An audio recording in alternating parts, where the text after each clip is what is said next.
Broadcasting live from the middle of America, welcome to the Oklahoma City Real Estate Show. Covering local market data, news, and reports to arm you with information you need to empower your investing and strengthen your American rights. Top realtor, investor, father, and veteran. Here is your host, Landon Witt. For more information and to listen or watch online, visit okcrealestateshow.com. Welcome to episode 96 of the Oklahoma City Real Estate Show. On today's show, we have J.W. Peters. He's the president and co-founder of Solar Power of Oklahoma. We're going to be talking about a little bit of controversial topics spreading around social media. But first, new feature coming to the show, the Ask a Question link on the website. If you've got a question, you can ask that on okcrealestateshow.com/ask. This question coming out of Southwest Oklahoma City. He says, "Hi, Landon. I'm a fan of your OK Real Estate Show. I came across a property and I'm wondering if you could help. This home is for sale by owner. I've not scheduled an appointment with the owner yet, but the major concern for me is financing. My credit score is a high 750. I have a job, but unable to make the down payment because I own a house already." Ben, that's a great question, and I'm glad you asked it because I know there's a lot of people right in that facet of trying to buy a rental property and trying to increase your investment, and you don't quite have all the cash. And I would say 5 years ago, that was probably okay. But in today's political, rent lockdowns and eviction moratoriums, you need to be very careful if you're in that situation and you're just skidding in on the one landing gear missing and you're touching down, barely able to buy your rental property. That is a disaster waiting to happen. And the reason why is because you are essentially buying a business, and that business is renting properties to consumers, to customers, to renters that are going to rent that property. And you need to think of it that way. This is not a stock. This is not Bitcoin, Dogecoin, whatever you want to call it these days. This is a commodity that has a human being integrated with it with tons of laws. Now, a lot of the laws are favorable tax treatment, but a lot of them also can get you in a bind. So for Ben, I would say definitely wait until you get more of a security blanket, especially in the 2021 housing market, where we're not sure how the eviction moratoriums are going to continue to work. If your tenant can't pay the rent, now you're paying your primary mortgage and your rental property mortgage, and that $100 a month that you thought you were going to get off the investment all of a sudden turns to thousands of dollars a month going out the door until nobody knows. Nobody knows right now when they're going to lift the eviction. So hang tight on that. Again, if you've got a question, okcrealestateshow.com/ask. Fill it out. I'll read it on the air or just email me. No big deal. On to our guests. J.W. Peters, we spent, a week and a half in Arctic blast here, a disaster of which most of the cold countries call winter. For us, it was a natural disaster. And I saw all these posts where people were just dogging on wind and solar. I mean, aren't you glad we got cold now, and all these different things, and pictures of solar panels with ice and snow on them, and making all these claims about how it failed. And JW, I want you to tell us a little bit about what happened there, what's going on. First, kind of tell us where you're coming from on it, and then make some comments on it. And let's get into this. Is solar applicable in 2021 in residential homes? Yeah, so I think it definitely is. The thing that people need to understand, especially about us, is that we're not against oil and gas. We're not against the utility. We're not against coal. We're not against the pipeline. We got into solar because we saw the financial benefits of it. So for us, it was an economic decision. It now costs less money to create your own power than to buy it from the utility. So people need to understand exactly kind of what that means and how that works, because that's not the case for all systems. 90 95% of all of our systems are what are called a grid tied system. So essentially on a day like today, the sun's out, we're making about 3 times the amount of power that we need. So we're using 1/3 of it at that time, and then the other 2/3 is going back onto the grid. Okay, there's no batteries, there's no storage, but then you're essentially gaining those credits from the utility company. So then when the sun goes down, you're pulling that power back off the grid and you're using those credits. Or if it's a day where it's cloudy outside or something like that, and you need to kind of supplement what you're producing off the grid. So that's called a grid tied system. Now, those systems by law have to go down if the grid goes down. And the reason that those systems have to go down is because you've got the guy from OG&E or PSO that's out there working on the line. And if we're providing more electricity than what we need and we're putting it back on the grid, then there's a chance that we're going to, electrocute that lineman. And so our grid tied systems, the way that we install them, about 95% of them, they actually have to go down when the grid goes down. So I totally got what a lot of people were saying about how, renewables were causing the issue with the grid in Texas and even here in Oklahoma. And that's just not the case.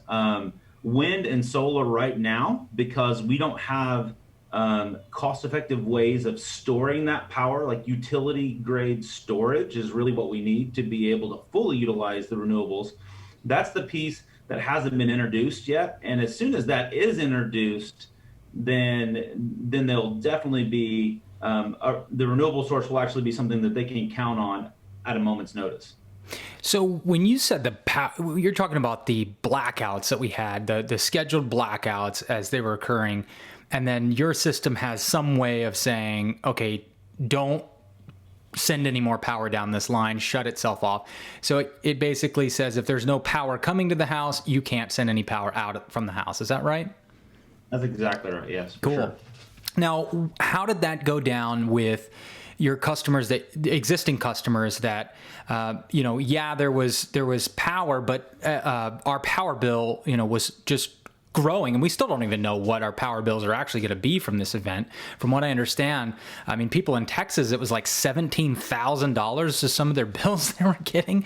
So if I knew, because they were saying the Southwest power pull during that time on the news, guys, we know that the power is going to be crazy, like just try to turn down, your electricity usage. If you knew that and you could just say, now let's do 100% solar, or, how did that work out? Is that going to give them an advantage in a situation like that? It'll definitely provide an advantage. We're not exactly sure what that's going to look like yet, and it also depends on how much snow or ice somebody had on their panels. The good news is that when the sun's out, it'll actually hit those panels and warm those up and actually melt the ice and snow off those panels. That'll be the first thing that melts. But I got that email yesterday from OG&E saying that they spent $1 billion in 10 days on natural gas, which is more than they spent in all of 2020. And the good news for our customers is when our customers were running on solar, right, they weren't pulling anything from the grid.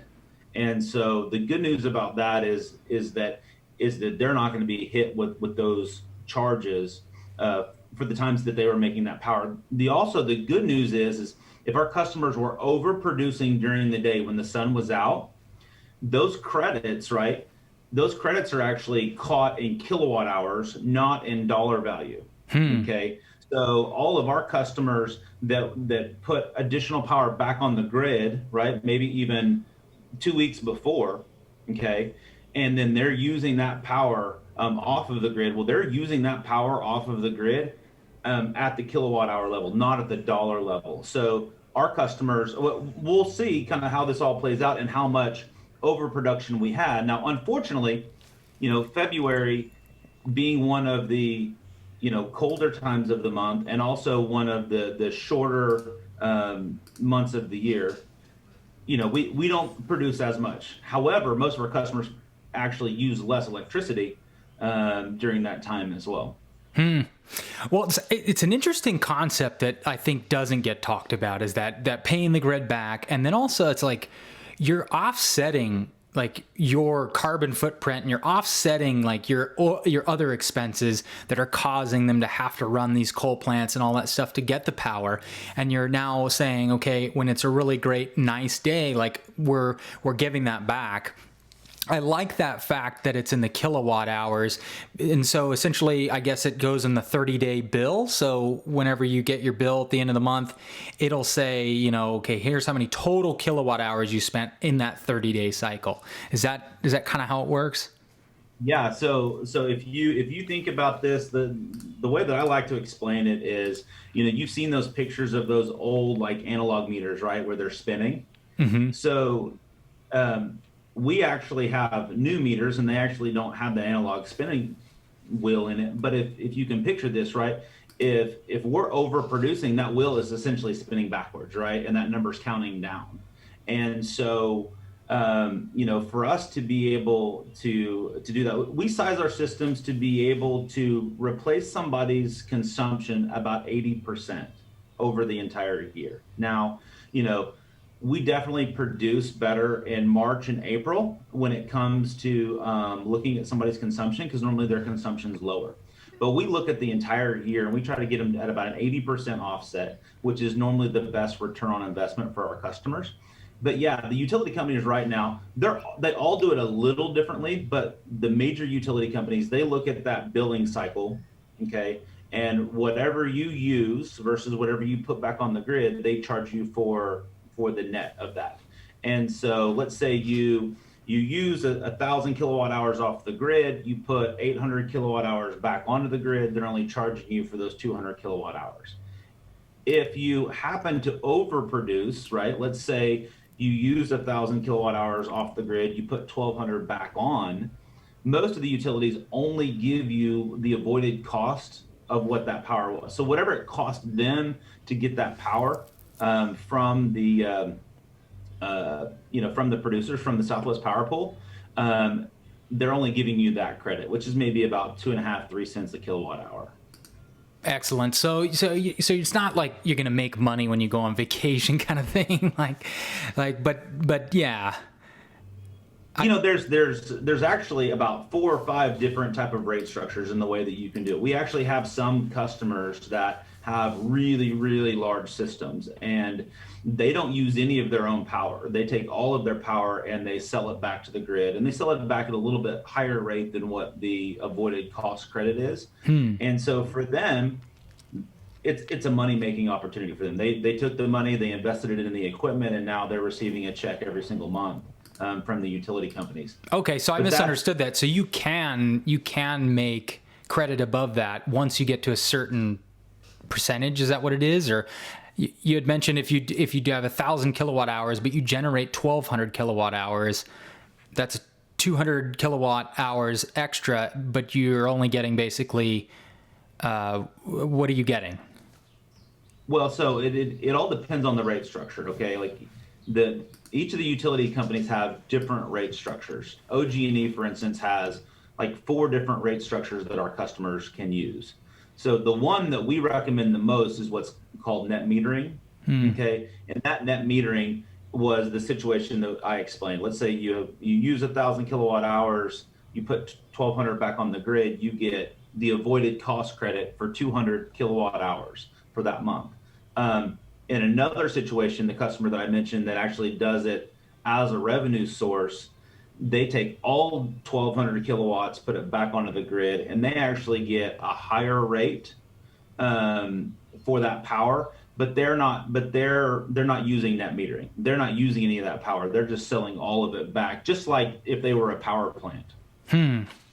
That's an interesting concept, and I think it's really good for people to see the meter. Like, there's technology that companies have come out with for duplexes that have 1 meter box that you can kind of subdivide it without having to contact the power company.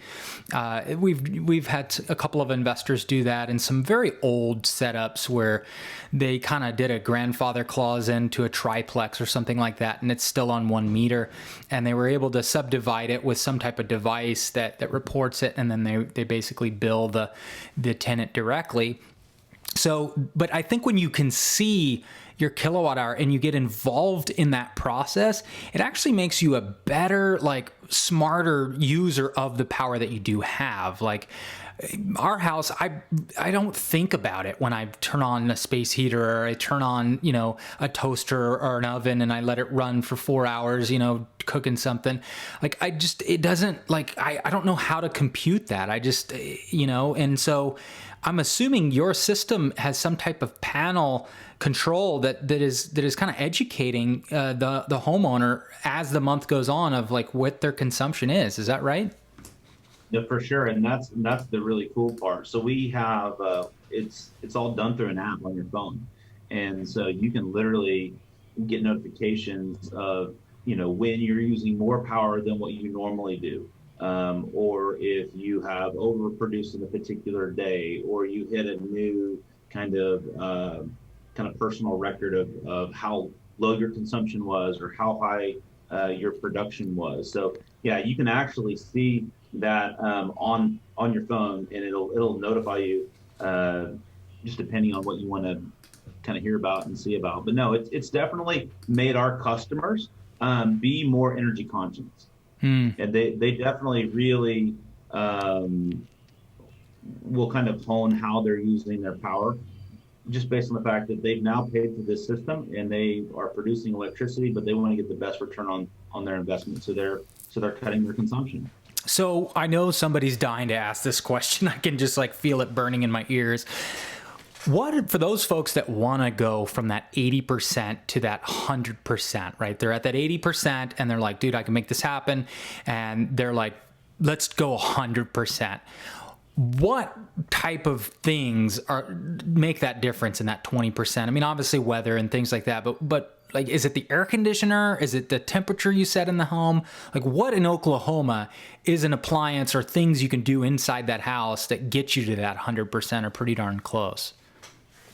Yeah, so most of our customers that have gas heat, you know, their consumption graph, if you will, right? It really kind of, you know, looks like a spike, okay, over the summer months. And so winter months are normally low, spring and fall are kind of right in the middle, and then really it kind of like spikes up in the summer. So what we have to do is we have to design a system that's going to best replace that, okay? And so kind of picture in your mind kind of what our production is. Ours is kind of like a Cheshire moon, right? So it's a steady curve, right, from the year, because the days are longer in the summer, they're shorter in the winter, so therefore we are producing less electricity in the winter, more electricity in the summer. However, our kind of arch, right, we don't necessarily want to cover the peak, because if we cover the peak, then we're really overproducing the rest of those months, and we're only getting the wholesale credit, we're not getting the retail credit. So we really kind of size that to where we get the best overall over the entire year. And that's why I said that we normally design our systems for about a 70 to 80% consumption replacement. The only reason we do that is because that's the best return on the investment for the homeowner. And that's based on the way the rate structures are set up in Oklahoma right now.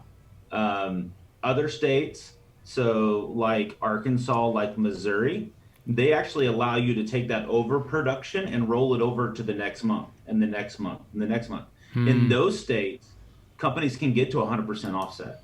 They can get it to where 100% of your electricity is produced from your own system. So is that something that President Joe Biden would be like pushing for? Is that kind of the direction his administration would go? You know, I don't know. I haven't clued in a whole lot about exactly what they're wanting to do. I've heard a few things that are going to kind of affect our industry, and I think that it's going to be there's some things that are going to be positive. There's also some things that are going to be negative. But you know, this is really kind of a state issue of what I'm talking about here, because you've got other states that have already adopted legislation that allows the customer to be able to take that power and use it the next month, right? Because the question is, so here we are, like at the end of the month, and so who's to say if I overproduce today that I can't use that tomorrow? And like that's kind of where the sticking point is just because your bill starts and stops on that particular day doesn't mean that those credits shouldn't be able to roll over. So we're always kind of thinking through what that looks like for our customers and how we can kind of get involved at a state level to be able to kind of sit down and kind of come up with a plan that would work for everybody, for the utilities, for us, for our customers, to be able to hopefully get to at some point in the future a way to be able to allow our customers to roll that over month to month. I recently watched a 60 Minutes interview with Bill Gates. You can just Google it or YouTube it. It's Bill Gates 2021 interview. And he talks that he spends about $7 million per year to offset his own personal carbon emissions. So yeah, he flies around in a personal jet and all these different things. And he understands that he is emitting this carbon, and it's causing all these issues, but he's also making lifestyle choices to offset it. And so in his case, where he's got a huge footprint, traveling around all the time, doing all these projects, he spends $7 million on other projects to offset it. And I think that type of behavior with tech company CEOs and just, you know, if you're really on the leading edge, like that's setting the stage for the culture in your company, for the culture of just what your business is about, like sustainability. Because at the end of the day, like I'm a father myself, and I'm looking at my kids growing up into a world that's cool and better and not going to be terrible. Like, and so that's neat to think I'm doing things that may not help me at the moment, but actually would help tomorrow and the next day and the future. And so it's a different way of thinking. So just for those that maybe are going, you know, what kind of monetary cost is this for, you know, your average home in Oklahoma? You know, what are these systems running on average? Like, and what does the return on investment time scale look like on average? That's a great question. And we get that all of the time. And, you know, like I kind of said in the beginning, is that the reason we kind of got into this wasn't because we were huge environmentalists, right? It's like we actually kind of did it for the return. Now, don't get me wrong, I sleep a whole lot better, and I love getting up knowing that I'm doing something that's good for the environment as well. But really, when it comes down to the dollars and cents of these systems, so our customers are already paying an electric bill. Okay, it's already built into their budget. They already know that they're paying it. They're used to kind of writing that check every single month. In most cases, we're able to put somebody into a system that is going to cost at or below what they're already paying to their utility company. And we're able to do that most of the time. 80% of our customers will end up financing their systems. And they will do it on a 099 20-year payment program.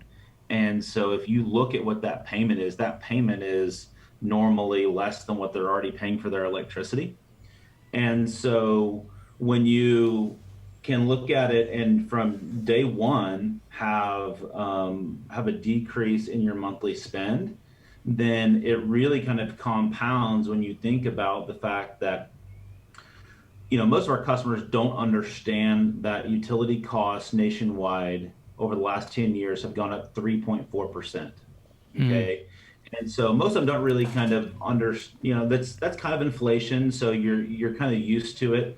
For instance, if your electric bill is $150 a month, okay, over the next 30 years, and the reason we use a 30-year period is because that's how long our systems will last. All of our systems carry a 25-year warranty, but they'll last for 30 plus years. Wow. In year 30 at that 3.4%, your monthly electric bill is going to be $415 a month. So if you take what your total spend on electricity is from now for the next 30 years, that's a total of almost $94,000. And so if you take, you know, that amount of money and say $94,000, what is this going to cost me for putting a system on my home? Our average system costs about $25,000. That's much less than I would think. And that's including all the control panels, all the installation, and these, I'm assuming, are hail resistant. No, so that is definitely one of the biggest questions that we get is like, yeah, good luck in Oklahoma with all the hail and tornadoes and everything else. Sure. And so I'm glad that you brought that up because are they hail proof? No. I mean, if you get these softball, baseball size hailstones, I mean, at one point, I had hail that actually went through my roof and broke the tile in my kitchen floor. So, I mean, we've seen some of these like monstrous, like grapefruit size hail before, right? And so if that hits these panels, it's going to break them. Okay. It just is. Sure. But these solar panels are, so would a meteorite in that case, but yeah. Yeah, well, they're engineered, okay, to withstand 1-inch hail at 50-mile-an-hour winds. And the important fact in that is that's what your asphalt shingled roof is rated. Your asphalt shingled roof is rated to be able to take 1-inch hail at 50-mile-an-hour winds. And so if your roof is going to be destroyed from hail, why should your solar panels be able to withstand anything greater than that? And so our racking system can withstand 150-mile-an-hour winds. So if we get one of these straight line winds or one of these gusts that come through, I mean, we attach it to your roofing structure. We've seen pictures to where tornadoes have blown sections of roofs off of homes, and the solar panels were still connected to it. So that's awesome. That's kind of the big misconception. Now, we've been installing these for 3.5 years. We've installed over 1,200 systems all over the state of Oklahoma. Wow. And I'm knocking on wood right now, but we've not lost one single solar panel to hail yet. We know we will. It's inevitable. And is that something where the insurance company, like your homeowner's insurance, would cover that, or like how does that work? Yeah, it does. So actually, that's awesome. With most of our utility companies, we have to send in verification of their insurance policy, not necessarily the specifics of their policy, but just that their insurance company knows that it's insured. And what we see is in about half our customers, we actually don't see any premium increase at all. In the other half, where there is a premium increase, it's normally about $50 to $100 per year. So, wow, it's that's really nothing. Small that's like peanuts. $50 to $100 per year. So the insurance company's convinced, that you're that it's not going to get destroyed either. They've seen the proof. They're like, it's not going to get destroyed. What about when you sell, man? How do you do you convey them with the house? I mean, they're bolted to the house, right? In the definition of real estate, right? It's fixed to the property, so it should convey. But how do we deal with these finance situations? So that's a good question. The one thing that a lot of people don't think through is the fact that these systems actually will nationally increase the property value about 4.1%. There was a study done in 2018 of that's great of 12.8 million homes that had solar panels on them, and kind of looked at what the added value was for that. So even at 4.1% of the value of the home, most of the time that's not going to fully cover it. However, if you've been in your home for 5 years or so, right. Then you're gonna you got the natural appreciation. The perfect situation I see this for is there's a lot of people that and if you haven't refinanced yet, and you have, I think one of our lenders said 4.25%. I think is what now, if you have a 4.25% or higher interest rate currently, it still benefits you to refinance. Now that's changing very quickly as the rates, we have had 7 increases over the last month. February has been brutal. But if you're like, man, dude, it sucks. Like I can't find any house for sale, and like they're so expensive now, and you're thinking, let me refi, the values, like I just got an appraisal today, like listed at $225, right? We bid the thing up to like $240, and then we guaranteed, I think it was $5,000 or $8,000 in cash above appraised price, which now they're going. I mean, we're going like $10,000 above appraised price in our negotiations. It's getting silly, but the thing actually appraised for $240. Like, 90 days ago or 2 months ago, when they were sitting down at the listing presentation, the agent told them, according to market comparables, this property is max worth 225. And then 60 days later, we have a licensed appraiser walking through the house, appraising it at $245,000. And so in other words, refinance your house. If you're on the edge, like a lot of these lenders are just eating the cost that are refi. And if you don't have one that is, I have one that will. And give me, connect with us. We'll get you connected on a refi. But that gets you $25,000 in cash is not uncommon. And now you're not moving. You can put a system. You can just pay cash for these system, put it on your house. And now the next 5 years, you got, very little electricity bill, and you're saving the planet, and you're cool. Like, that's cool to have a solar panel on your house. Okay. That's something where if you drive a Tesla or, Ford's got electric cars now, the thought that you would pull your car into your drive, you would charge it off your solar panels, then you would drive around for the weeks in some cases, depending on how far your commute is and grocery shopping.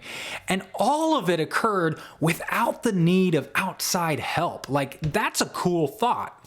So I don't know. I before I get too fired up on that, I mean, it's definitely a good option. JW, thank you so much for coming on the show today. Is there anything that I may have missed here that's just interesting about what it is that you guys do? Well, one thing that people kind of look over or don't know right now is actually, if you install a system this year, there's a 26% federal tax credit. So not only are you able to, take advantage of, 099 financing if you were to finance with us. We also have another lender that will help do refinance and be able to pull that out to purchase that system. But you get a 26% federal tax credit for these systems, and so I mean that's big money. 1/4 of that just straight off the top, and kind of straight back into your pocket as long as you have the tax liability. So that's huge. And that's all in that 1 year, right? It can't roll over into the next years, right? You can roll it over into up to 5 years. Oh, all right. If you're listening to the show and you don't pay over a 5-year period more than $25,000 in taxes, like, you need to call me and let's figure this out. Like, dude, it's 2021. Like, I know a lot of people are laid off and all that stuff, and I totally humbly respect that, but like, let's get to work, man. There is a lot of money flowing into the country. I mean, look at the bond market is exploding with belief in the United States. It's a lot of the reason why the stock market's kind of dwindling down. The bond market's high. It's causing the mortgage rates to go back up. Like, there's a lot of belief in the future of America, just internationally. We just do cool stuff. We're into it, and cool. Yeah. So again, for those that are into this, and you are because you're still here listening, Bill Gates 2021, YouTube it. I don't care what you believe about the anti-vaccinations and all that stuff. It doesn't matter. The Bill Gates is a smart dude, and he reads a lot of books, and he's just like, Google this own stuff, like, get into this, like, double check it. But that interview on 60 Minutes will open your eyes to kind of what's going on and why we are truly at that precipice of where technology and innovation and this way of thinking that says, man, dude, like, I can't keep blasting through, a 30 pack of $3, plastic water bottles, every week, and all this plastic cup everywhere, and all these just disposable stuff, and expect that not to catch back up to us at some point. And that point is getting here. Like, it's happening. Like, it is what it is. And so we got to make a difference. I'm already looking at Tesla as my next car. For those remember my rant on Tesla, I rented one for a week, and it was a 2018, and I kind of hated it. But now I think the newer models, and I've watched a lot of what Elon Musk is doing with the Model Y, the new production. They've learned how to scale it. just like what JW is talking about, is like, it's really hard to go, you can have superior product, but then when you try to scale it, like it can be tough. And that's what they've overcome. They're like 1,200 units in at this point and still maintaining high quality. Same thing with these electric car manufacturers. They're getting to that pivotal point where they're getting it, they're scaling it, and it's working. And so we're right at that transition where I do believe in 10 years, 90% of all brand new cars will be electric. Firm believer in that. And how cool is that to plug it into an electric house? That's really cool. Well, we just finished our Tesla certification, so we're actually certified to install Tesla charging stations, Tesla power walls, and all of that. So yeah, so we're installing probably about 4 Tesla charging stations a week right now. It's all, in central Oklahoma. Oh yeah. That's well, sweet. I mean, we travel all over the state, but yeah, I mean, we're probably doing 4 chargers a week. We got the general manager of the Tesla store. He's coming up on the show in like 3 weeks. He had to get Elon to sign off on it, or well, probably wasn't Elon, but somebody had to sign off on it. But no, he's coming on the show. We're going to do a tour through their new store. Check out. I mean, Oklahoma City getting a Tesla store, like new Tesla store opening up. And they're going to be doing a lot of. They don't really do marketing. Like Tesla's not into. You're not going to see billboards and that kind of thing.